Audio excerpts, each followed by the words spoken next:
Chapter 9.8, Surface Area of Prisms. So today we're going to continue looking at three-dimensional figures, mostly talking about prisms today. And today we have two vocab words, net and surface area. These words may be new to you.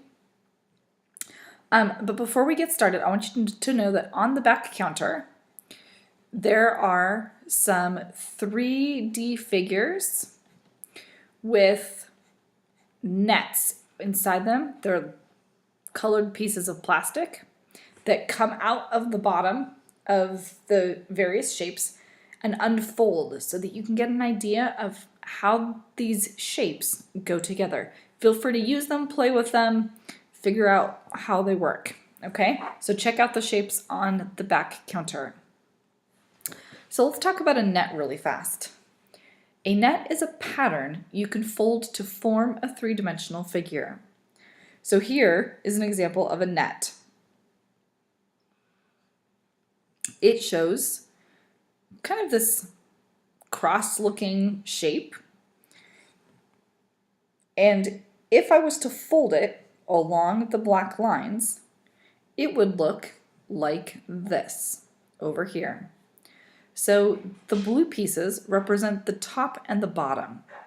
So if I was to leave this bottom piece and fold up this yellow piece, it's going to form the back, which is way back there. You can't see it right here.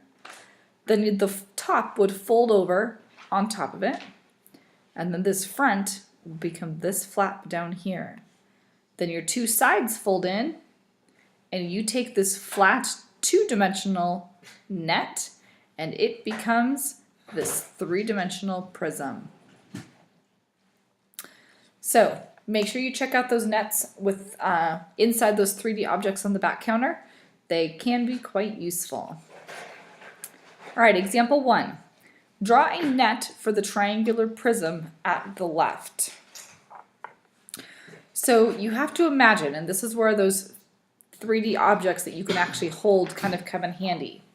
So I'm going to start by drawing the rectangle down here that forms the bottom, and that was very messy. Let's try that again. So this bottom forms a rectangle. So I'm going to start by drawing a rectangle. Now I'd like you to do this on graph paper, please, so that you can use those lines to help you. Write a little note. Graph paper. Okay, so you can use those grid lines. So I see at the ends of my rectangle, I see a triangle on each end. There's a triangle on this end. There's a triangle on that end. So I'm going to draw those triangles, one on each end. So these would fold up and stand up straight if this is the bottom. Okay, then I see my two sides over here.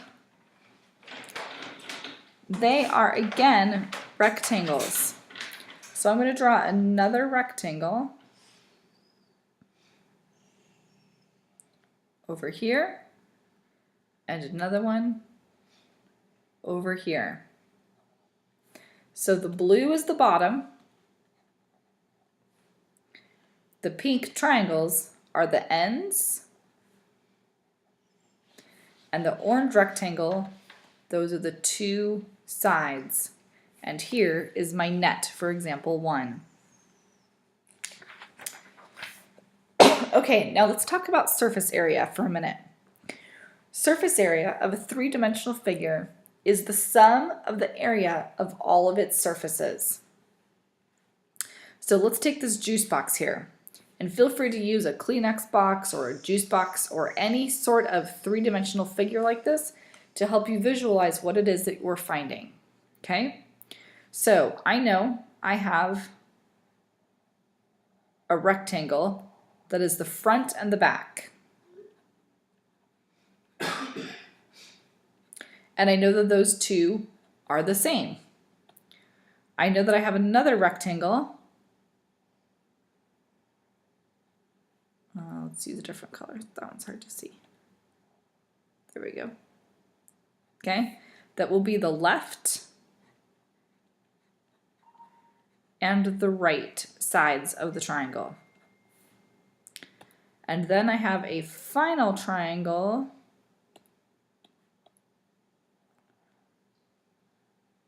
rectangle, that is the top and the bottom. So I need to find the area of the front, the back, the left and right sides, and the top and bottom. So looking at these dimensions, I see that the front is 6 centimeters wide and 10 centimeters tall. So 6 centimeters times 10 centimeters equals 60 centimeters squared. But there's two. There's a front and a back. So the front is 60 centimeters squared, but so is the back. So I need to multiply it by 2 to get 120 square centimeters. Okay, the left, its dimension is 3 centimeters.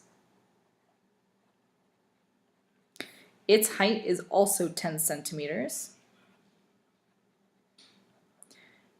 which is 30 centimeters squared. That's the left side. I also have the right side. So I'm going to multiply that by 2 also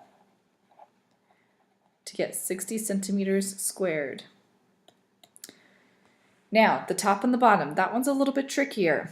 Okay, we're using these two dimensions right here, like it's the bottom. So 3 centimeters times 6 centimeters equals 18 centimeters squared. Again, multiply times 2 because I have a top and a bottom, is 36 centimeters squared.